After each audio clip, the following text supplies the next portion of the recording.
Dobra večer i dobrodošli u još jednu svakodnevicu.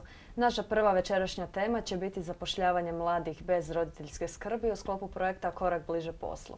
A s obzirom na to, nešto više o tome će nam reći naše gošće, gospođa Mila Statović-Ramljak, voditeljica projekta, te gospođa Ivana Kostić, volonterka. Dobra večer i dobro nam došli. Hvala na pozivu. Hvala vama što ste se odazvali. Evo, danas ste imali ujutro radionicu za zapošljavanje mladih bez odgovarajuće roditeljske skrbi. To se provodi u sklopu projekta Korak bliže poslu, pa evo, možete li nam reći nešto više o samom projektu? Tako je. Udruga Otvorena medijska grupacija već nekoliko godina provodi razne projekte za djecu iz domova bez roditeljske skrbi. Tako i ovaj projekt Korak bliže poslu, u okviru koga smo danas organizirali radionice, edukativne radionice izrade životopisa, izrade motivacijskog pisma, a na kraju radionice bio je organiziran speed day događaj na kome su predstavnici hrvatskih tvrtki izravno sa mladima iz domova razgovarali, davali im sugestije, preporuke glede izrade životopisa i glede njihovog budućeg zapošljavanja. Koliko traju same radionice? Radionice su jednodnevne, ali već smo u travnju provodili jednu istu radionicu. Odaziv je bio veliki i u travnju i danas. Došlo je oko 30 polaznika iz domova, tako da i jedno 10-ak tvrtki vodećih hrvatskih je bilo na radionici. Kolegica je bila baš u organizaciji. Ja sam danas cijeli dan davala izjave za radionicu, tako da evo, kolegica može reći nešto više o samom speed day događaju. Uglavnom jako posjećeno, jako važno, budući da ta djeca nakon navršene 18. godine moraju napustiti dom. Nakon toga ostaju prepušteni sami sebi, ostaju na cesti i ovo je jedina prilika da im se ubrza mogućnost pronalaženja posla, jer oni tim izravnim kontaktom sa poslodavcima mogu sebi i otvoriti neki put i naći neke nove prilike. Oni će im dati savjete, sugestije.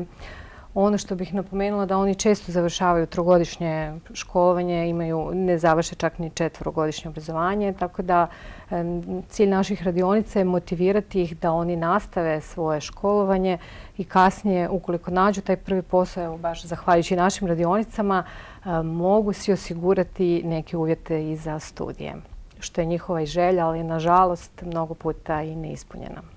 Evo, gospođo Kostić, možete li nam reći malo samo o speed date-u, kako to izgleda? Tako je. Speed date program zapravo predstavlja direktno povezivanje mladih sa poslodavcima iz ovoga puta većih hrvatskih tvrtki, mada planiramo uključiti i manje tvrtke u budućim projektima. Ono što je zanimljivo danas da su se djeca jako opustila. Čini mi se da su bila puno opuštenija nego u travnju kada smo provodili projekti iz Doma u bolju budućnost.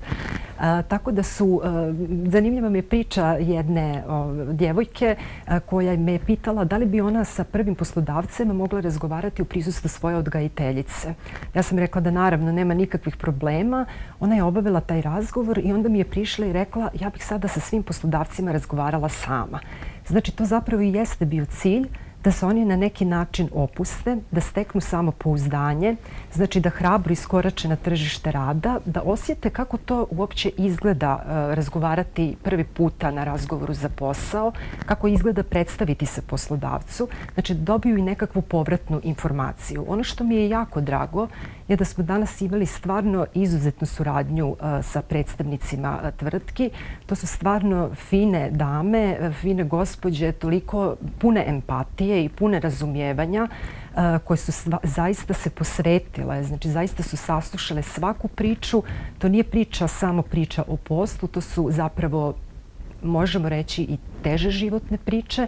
Naravno, susrećemo se sa djecom koja su zatvorenija, introvertirana. Imamo djecu koja su vrlo otvorena, vrlo hrabra. Znači, sa tom djecom se treba raditi. Ja se ovoga puta zaista svima zahvaljujem, svim poslodavcima koji su danas bili na speed date programu, na njihovom razumijevanju i svim prisutnima koji su sudjelovali na današnjoj provedbi. Koliko je teško uopće mladima bez roditeljske skrbi naći posao? Znate i sami da je danas svima jako teško naći posao, a pogotovo njima koji nemaju nikakvu podršku i zato je i cilj naših radionica da im olakšamo taj put, da ih kroz taj direktni kontakt s poslodavcima nekako ohrabrimo, a zapravo i poslodavcima damo jednu sliku i da oni zapravo budu i osvješteni o tome kakvi problemi postoje i sa čime se sve ti mladi ljudi susreću. Ono što je jako zanimljivo nakon svih tih speed day događaja, često poslodavci su jako iznenađeni i govore kako su im ta djeca zaista jako zrela za svoje godine i nisu to očekivali. Uvijek da li postoje neke predrasude ili ne, mi to ne znamo, ali su oduševljeni i zovu nas za dalje, traže kontakte i proteklih, evo, od 2012. godine uspjeli smo zaposliti 40 mladih iz domova u raznorazne hrvatske tvrtke, tako da to smatramo velikim uspjehom, ali to neće biti kraj jer mi idemo i dalje sa našim akcijama. Naveli ste ranije, oni nakon 18. godine moraju napustiti dom.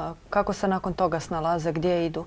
Upravo to je problem, zato što oni nakon 18. godine moraju napustiti dom. Neki od njih koji se odluče studirati ili iz nekog razloga dobiju podršku odgajatelja, odlaze u stambene zajednice, ali tamo mogu ostati isto do 21. godine. Nakon toga su i dalje prepušteni sami sebi, tako da zapravo inicijativa je dobra za sve njih da im se pomogne i da se što prije osamostale. Kakvi su njihovi dojmovi nakon radionica? Što oni kažu? Bili su jako sretni, htjeli su se fotografirati sa nama, zagrlili su nas. Znači, meni je jako drago što mi zapravo sa njima već polako postajemo na neki način i prijatelji. Smešili su se, to mi je jako bilo drago. Iskomunicirali su predavače, iskomunicirali su motivacijske govornike, što se njima svidjelo, kako je to sve izgledalo. Obraćali su mi se da mi se pohvale, da bi oni još kod ovog poslodavca razgovarali sa njima. I evo koristim jednu priliku, ovako jedan malo emotivni moment danas.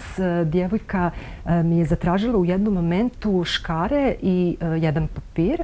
Ja sam rekla zašto? Kaže vidjet ćete. Otišla je u jedan kutak i napravila mi je jedan slatki origami. Ona se bavi izradom origami.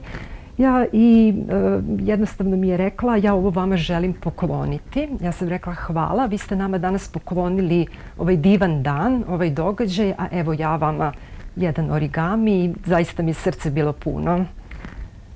Vi inače volontirate na projektu, pa evo što točno radite, kako ste se odlučili pomoći? Tako je. Imam stvarno odličnu suradnju sa kolegicama iz Otvorene medijske grupacije.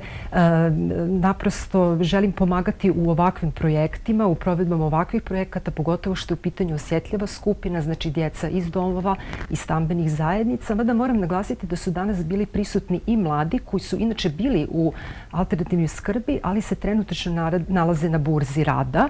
Znači i oni su uključeni u program. Naprosto ja radim na organiziranju radionica, na organiziranju provedbi ovih projekata, kontaktiranju poslodavaca, komunikacije sa domovima, sa odgajateljima i u konačnici i sa mladima. A recite, sa koliko poslodavaca surađujete?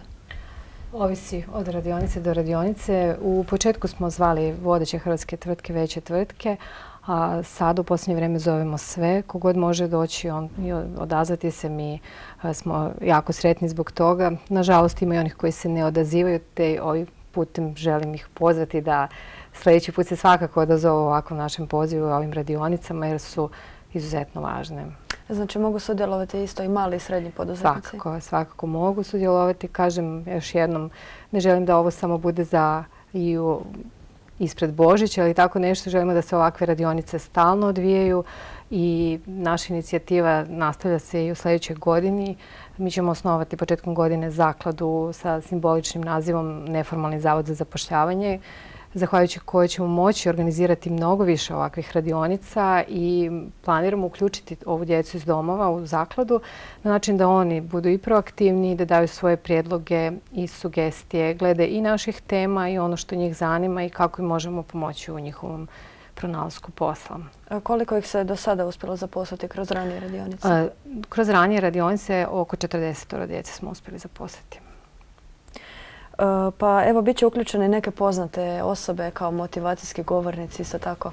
Tako je. Znači, gledamo da na provedbi ovih projekata ispred radionica pisanja životopisa, motivacijskog pisma i pripreme za razgovor za posao uključimo i motivacijske govornike. To su obično poznate osobe iz javnog života, bilo da se bave glazbom, sportom i umjetnošću i slično, koji kroz neke vlastite priče, vlastita životna, ali i radna iskustva u principu na neki način, ja bih rekla, daju vjetar u leđa ovoj djeci. Njihove priče su obično zanimljive.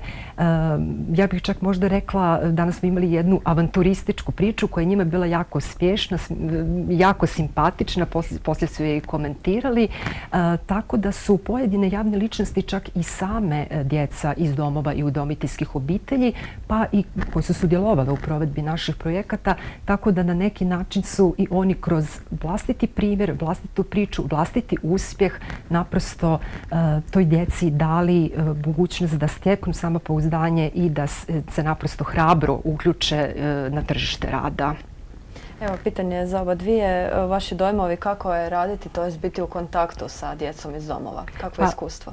Pa jako je lijepo. Jako je lijepo u stvari nakon provedbi, nakon radionica, kada vidimo kao i danas ovakav jednu povratnu informaciju od njih, jedan osmijeh, jednu pohvalu. Oni su za mnom nekako išli, nosili su svoje biografije, pitali su me, joj, ali ja nisam stigao razgovarati sa tim i tim poslodavcem, što ću sad? Ja sam rekla, nema nikakvih problema, daćete nama biografiju ili ćete nam poslati putem maila, mi ćemo odmah kontaktirati poslodavce.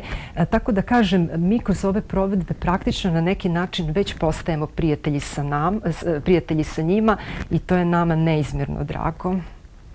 Pogotovo što ta djeca dolaze redovito na radionice i to nam je veliki pokazatelj da njih to zanima i da vjeruju u nas.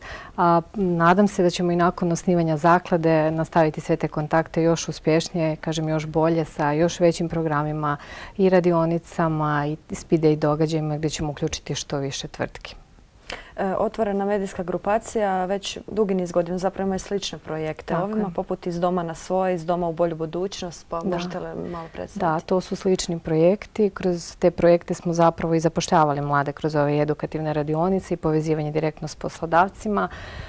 Cijela priča je započela zapravo 2012. godine s projektom Iz doma na svoje i nakon toga svake godine priču ponavljamo kroz različite projekte, kroz različite radionice, tako da i ove godine isto. Na sreću evo već drugi put ove godine, a već početkom sljedeće godine će to biti dosta intenzivnije. Evo, možete li reći i najaviti što će biti u 2017. Pa evo ja prvo najavljam osnivanje zaklade, neformalni zavod za zapošljavanje. Nakon toga već ćemo u 2. mjesecu imati prve radionice. Već se sada ubrzano radi na pozivanju i motivacijskih govornika kao i tvrtki koje će sudjelovati tu. Sa djecom smo i odgajateljima u redovitom kontaktu, tako da će se oni rado odazvati, uvijek ima upite, ali ovo što je bitno da ćemo sad kroz zakladu, evo i kolegica Ivana će biti aktivno uključena u cijelu priču, moći biti na svakodnevnoj bazi s njima u kontaktu i sa odgajateljima, sa djecom, a i nadam se i sa mnogo više hrvatskih tvrtki. Hvala vam lijepa na gostovanju. Hvala vama na pozivu. Poštovani gledatelji, stigli smo do kraja prvog dijela večerašnje emisije. Mi i u ovoj emisiji večerašnjoj dijelimo još 2 karte za Mašu i Medvjeda i Moskovski dječji teatar u Domu sportova. Pa evo, najbrži prvi pozivatelj ili pozivateljica može dobiti 2 karte, a možete zvati na broj ispisan na ekranu, to je 060 888 2266. A mi idemo na kratke reklame i vraćamo se uskoro.